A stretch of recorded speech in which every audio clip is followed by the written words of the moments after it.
Is everybody full? I'm full too. I need a nap. Amen. So today, I'm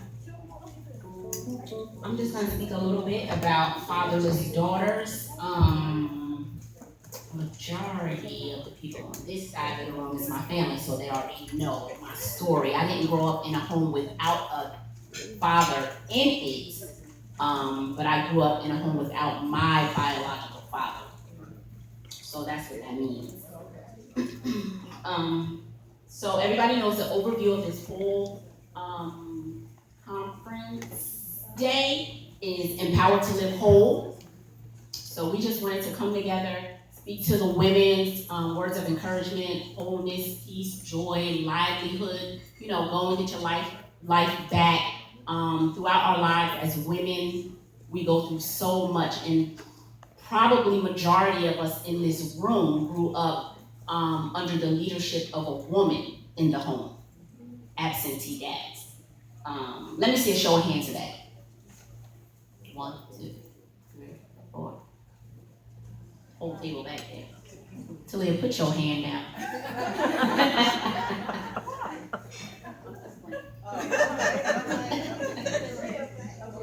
So I did a speaking engagement this past April with a group of other women, and it was on daddyless daughters. And so they shared their own testimonies of how that affected them from infancy to now adulthood.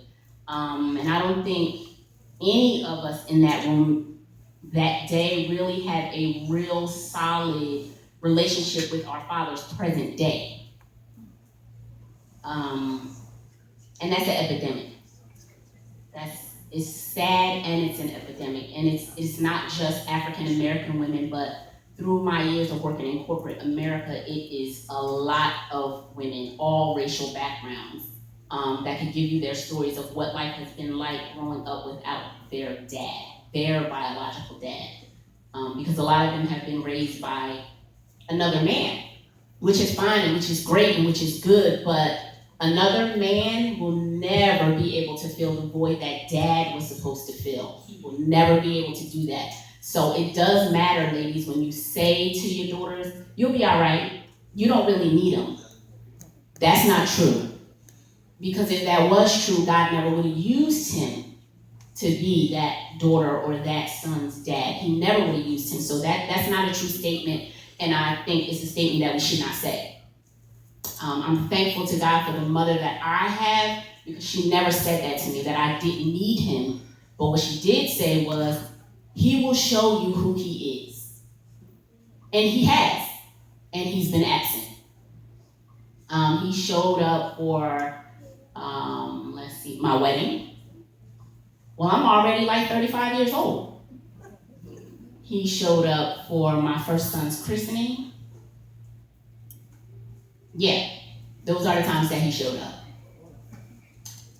So this is not a day of bashing. I'm just sharing my story on daddyless daughters. So the topic that I shared on that day was the effects of fatherlessness and daughters. Today's subtopic is going to be on a young girl named Tamar. I don't know that everybody's familiar with that story, but it's 2 Samuel 13, King David's daughter. Basically, she's a woman of royalty, as is every one of you in this room. Amen. Whether daddy shows up or not. Because royalty doesn't come from the man's seed that you come from. It comes from God's seed that you come from. Yeah. And so, but this is not what we teach our kids when they are going through this. These are not things that we say to them. We say the opposite most of the time. And so we have to relearn these things and reteach ourselves and our children that they are still worth it. They are still valuable. They are still precious. They are still royalty. They are still the king's king kid. Yeah. Whether their earthly king dad shows right. up or That's not. right. Because you don't want them to get stuck. You don't want them to. I love you too. You don't want them to get stuck and shrink back and think that I'm not valuable and I'm less than. That's right. Bobby and Joe and James and Mike because their dad is there, because you don't really know what's going on behind their closed doors. That's Just right. because dad is there, that does not mean he's present. That's right. Just because he's there. So I said, one day in prayer, I was speaking with God about how to bridge the gap among women.